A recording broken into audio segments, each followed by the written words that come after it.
Hey guys, welcome to a new video. For today's video, I'm actually not doing a movie review. I'm actually kind of doing something that I don't normally do. Well, I kind of sort of do with the Cobra Kai show whenever YouTube Premium has new episodes for that. But on today's video, I am actually reviewing a Netflix show.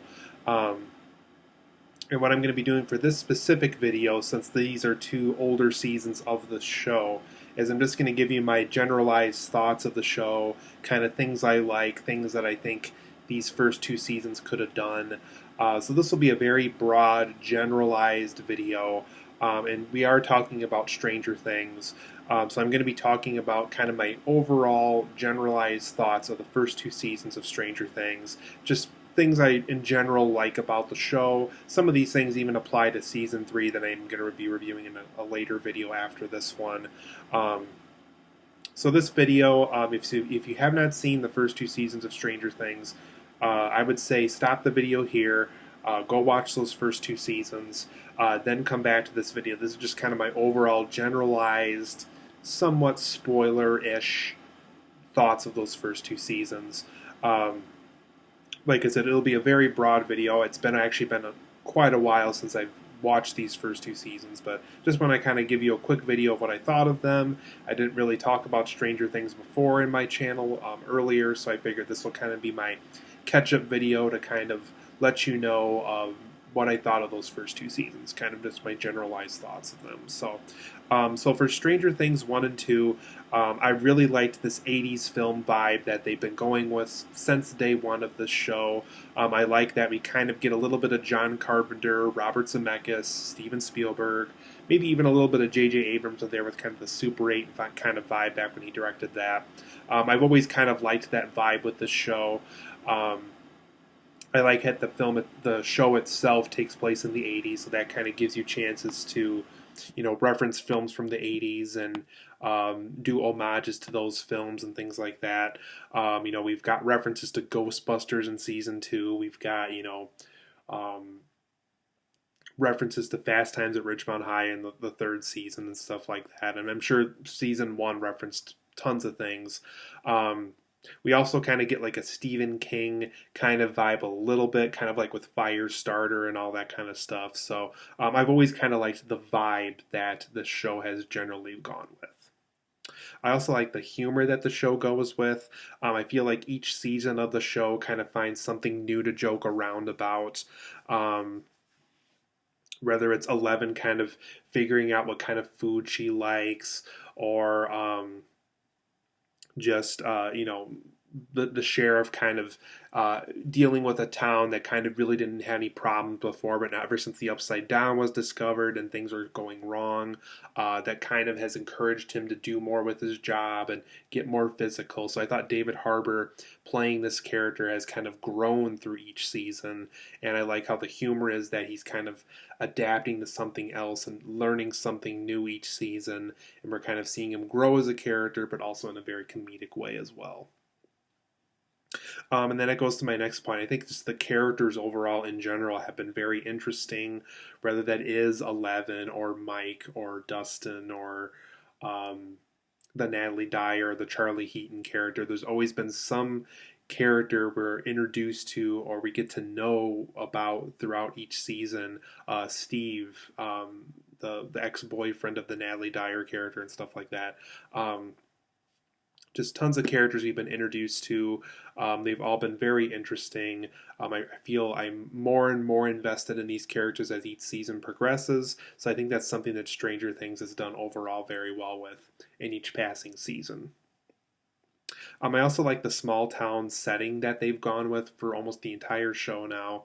I like this whole idea of this really huge extraterrestrial thing happening in a small town, kind of like what E.T. did and what Super 8 did, and kind of how the Goonies was a small town group of kids kind of going on this larger than life adventure and stuff like that. So I really like the small town setting.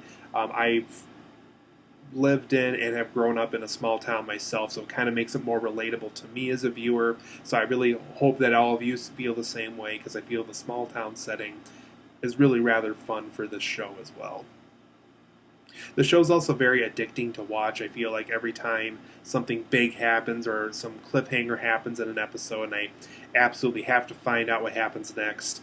Um, just a very addicting show to watch. It's just one of those shows where you just gotta have to find out more and more what each character's getting into.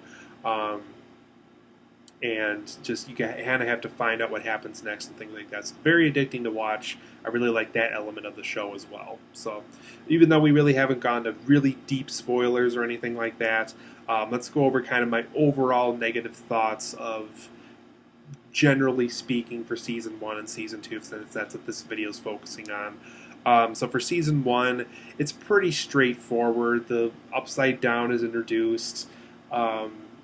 Will Byers goes missing. There's a time we find him.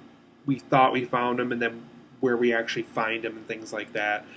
So I thought season 1 was just very straightforward, but at the same time, the show kind of had to find its footing, figure out what people liked, figured out what was interesting for people to watch and stuff like that. So really can't blame season 1 too much for doing that, but I do think overall where we are in this at this point in time, looking back on season 1, I thought that is kind of a negative where it's just very straightforward with what's trying to do, and I think that might hurt season 1 in the long run.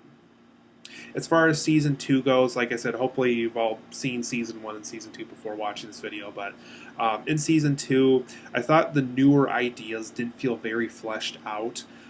There was the whole thing with Eleven having a sister, and we're getting to know kind of what she's been up to over the years, and it introduces the idea of, well, Will really didn't go missing this time, but his body's being used for a host for a character in the Upside Down, and obviously with the Upside Down being more accessible in places like pumpkin patches and things like that.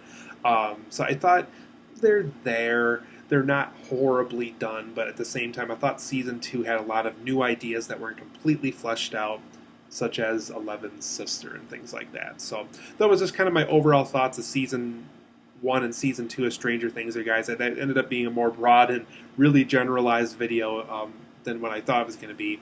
If I were assigned a rating to season 1 and season 2, I would say season 1 probably would get an 8.5 out of 10 for me. Like I said, very enjoyable season.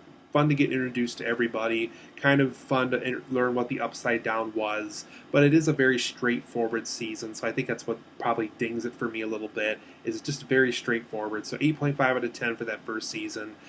For season 2, I would probably give that a 9 out of 10. It's very strong, where it's about the returning characters and kind of exploring more ideas from season 1.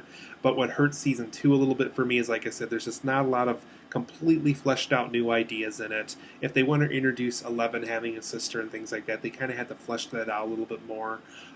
So I thought that was one thing that season 2 suffered from a little bit. So that was my overall thoughts of season 1 and season 2, you guys. If you haven't seen Stranger Things yet, if you're completely new and trying to figure out if it's for you, please go out and watch Stranger Things. It's a lot of fun. Season 3 is up now on Netflix as well. I think it got uploaded on July 4th, I think. So really fun show to watch. Hope you guys enjoyed this video, and hope you guys get a chance to enjoy Stranger Things if you haven't yet already.